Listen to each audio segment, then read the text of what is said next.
Ghost stories? Nah, we don't have anything like that around here.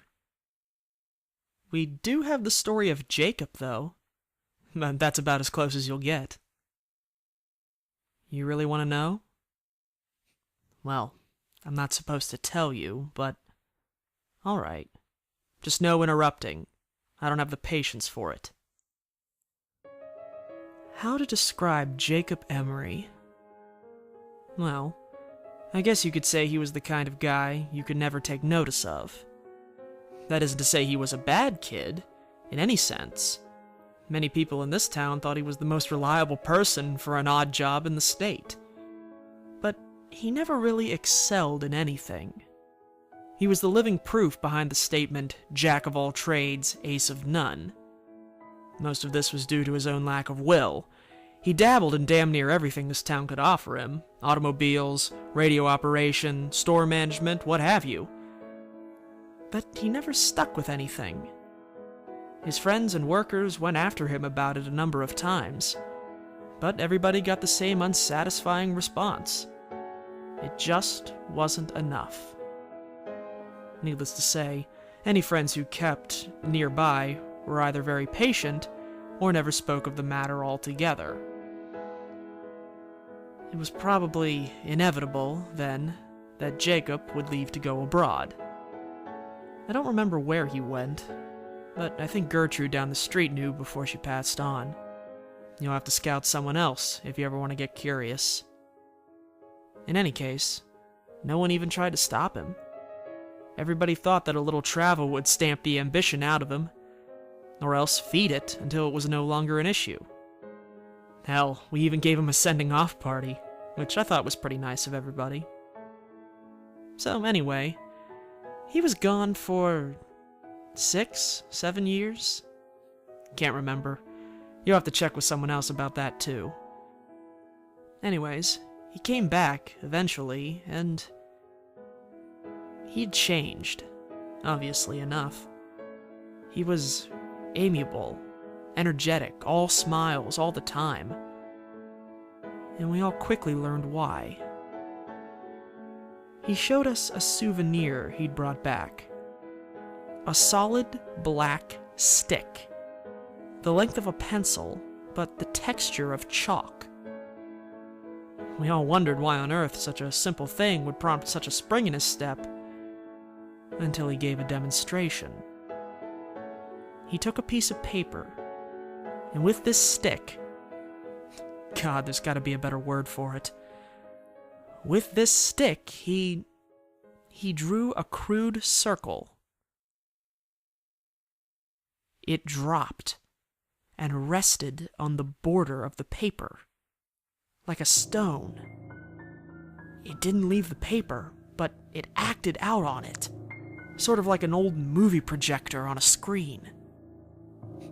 Son, I know how crazy that sounds, and if you feel like playing skeptic, then you can leave an old man to his craziness.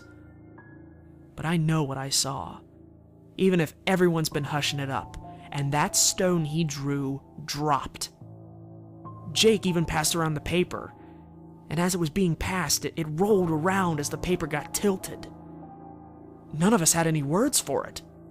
Hell, what was there to say? But he continued drawing demonstration after demonstration for us. Stick figures in various pageants and plays, doing everything from fighting each other to making perfect human pyramids. And we all thought it was incredible. That was all the go-ahead he needed. He announced that he planned to put on shows to pay for food and rent, or he could draw anything the crowd members wanted. That we talked about to some length, and he eventually convinced us that it would be safe, his drawings ethical, the practice lucrative and unique, and the attention would not go anywhere outside of the town's borders. Poor Jacob. If I'd not been so swept up in the moment, I might have read the signs right then and there. and saved that sorry son of a bitch by snapping that terrible thing in half. But I was younger. We all were. And we saw no problem with encouraging him with what we all saw as an incredible experience to be shared with everyone else. Now, he didn't have any big radio or television connections, mind you, and the internet wouldn't come around for another decade. So, he did what all people on a shoestring budget do. He advertised his show with flyers. Flyers might not mean anything to you city folk, but in a small town, they gain a fair glance over from time to time. And what's more, Jacobs managed to stick out by having little figures jump up and down and whatnot to get people's attention. His first show must have gotten nearly 60 people or so. Probably a lot more than that. And his shows were fantastic. Someone would shout out a scene from a play or a comedy sketch, and Jake's hand would fly over a white wall like a bird. He'd been holding back when he made that stone, that's for damn sure. His illustrations were all spot on, and he could make an incredible human figure in minutes. Come to think of it, I don't remember any of his scenes lasting more than 10 minutes to make. They were all really well done scenes, too. Not only could you see a knight charge a castle, Jake would draw the castle's interior as well, like a wedding cake split down the middle.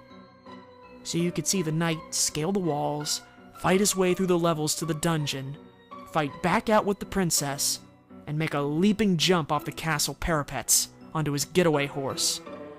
All in complete silence. Not realistic, no, but that was part of the appeal. None of us went in there expecting something real. When a scene or a sketch was finished, either the characters would leave off a wall, or he'd cover the wall with white paint. This was good in a way. It gave these shows a time limit, so that when he'd finished with all 4 of the walls in the room, everyone knew the show was over. Until the paint dried. Jake, meanwhile, was changing in a bad way. I'd mentioned that upon his return, he'd been extremely energetic. Well, that energy, that vitality or fervor, or whatever you want to call it, it never left him. Not for an instant. Far from it, it seemed to grow in him, and he enjoyed it all too much. His eyes grew wider. He slept gradually less over time. His statements and opinions more radical and frenzied. And though he never was a pushover, he was starting to make people nervous in his company. A month or 2 passed, and Jake's audience grew like wildfire. Nearly everyone in town paid to see Jake's art in action, and he had to rent out larger and larger places for them to sit. He now didn't stop after one scene was done. He moved directly on to the next, put on the next blank space on the wall, sometimes to the intriguing effect of causing scenes to mingle, which the crowd loved. The subject matter got more wild and immoral. The monsters got more bizarre and creative, the fighters using more impossible weaponry, all for the sake of the crowd's interests. Jake got steadily more indulgent, which we figured was from the money, and he became a drinker and a womanizer, neither of which got rid of that vitality, by the way. Some of these women claimed that they'd woken up in the middle of the night to see him scribbling with that stick on a drawing pad, a gigantic grin on his face.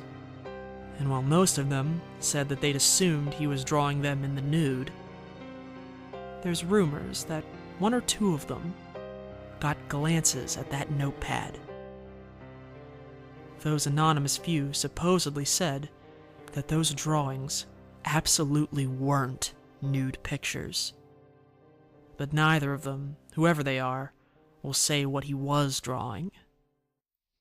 Don't bother looking for the notepads or the flyers, though. They're all gone now. I'm getting off track. The point is, he was hitting the bottle, and that's important. Because it was that drinking that would eventually ruin everything. On the night of one of his performances, as he walked in front of his cheering crowd, it was immediately apparent to everybody that he was completely drunk. I was in the front row, and I could smell the bourbon on him from 10 feet away. The show started, and he went through a bunch of sketches and scenarios the crowd recommended, when at the end, someone asked that he draw himself. Everyone cheered the idea. I guess they'd been wondering what his creations thought of him. And he eventually obliged. No sooner had Jake finished connecting the final 2 lines on his coat than every single character across the vast expansive wall all stopped and looked directly at that illustration. Lovers stopped kissing, clowns stopped laughing, robots stopped fighting pirates. Everything stopped and looked at the Jake illustration. The crowd died almost instantly. I remember Jake's face at that moment, pale white, full of terrible comprehension at his mistake, and looking desperately for the cans of white paint he'd forgotten to put out before the show. Everyone else? They were looking at the fake Jacob. That Jacob reached into his jacket pocket, pulled out a black stick of his own, and as we all watched, drew a door. He pushed on his side, and the door swung open, allowing him to walk through onto the floor of the auditorium. The rest was absolute hellish pandemonium. People screamed and ran for the exits as Jacob's characters, both those currently on the wall and those which had previously left being covered up, ran out of their own exit, throwing pies, shooting lasers, blowing fire and poison and the impossible. I was near enough to the exit to escape and gave only one backward glance. The scene will haunt me forever. Jacob Emory was being dragged by his own creations, kicking and screaming through the door his copy had made. The auditorium burned down, obviously enough, but I have no idea how many characters escaped, what happened to the fake Emory, or how many people died. The fire brought the fire department from the nearest cities up to over 100 miles away. They, in turn, brought the police force, which brought the government, which hushed everything up. They took the flyers and any art Jake had made and swore everyone to secrecy, or else life detainment. The fire was blamed on a cigarette in a garbage can during a basketball game, and we all eventually went on with our lives. Jacob was made to never have existed.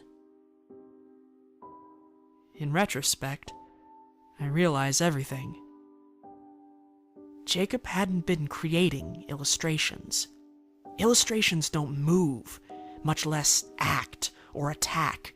They're just images people see. Shadows, made to look like real things. Jacob had been making life. Actual thinking things in some alternate dimension, using a power that was never meant to fall to a mortal hand. He got drunk on his power. His punishment was probably well deserved. Incidentally, the government screwed up on 2 different accounts. They did a damn good job silencing everyone. But proof remains. The ruins are still there, you know. The auditorium's ruins. I hear they're going to start reconstruction soon, which will wipe out any remaining evidence someone can definitely see.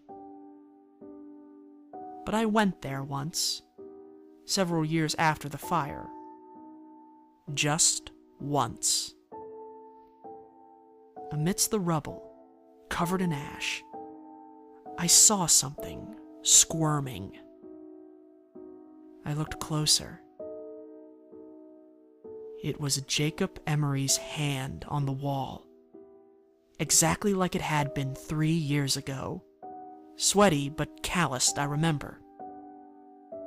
But it was constantly flailing, as if the body it was supposed to be attached to was still writhing in flames. That was mistake number 1. Number 2 was those creations. Like I said, I don't know how many escaped, or how many the government agents found and caught, but I will say only this. Those tall grass meadows on the outskirts of town, don't go into them. Ever. You were asking about those white figures you've seen at night, right?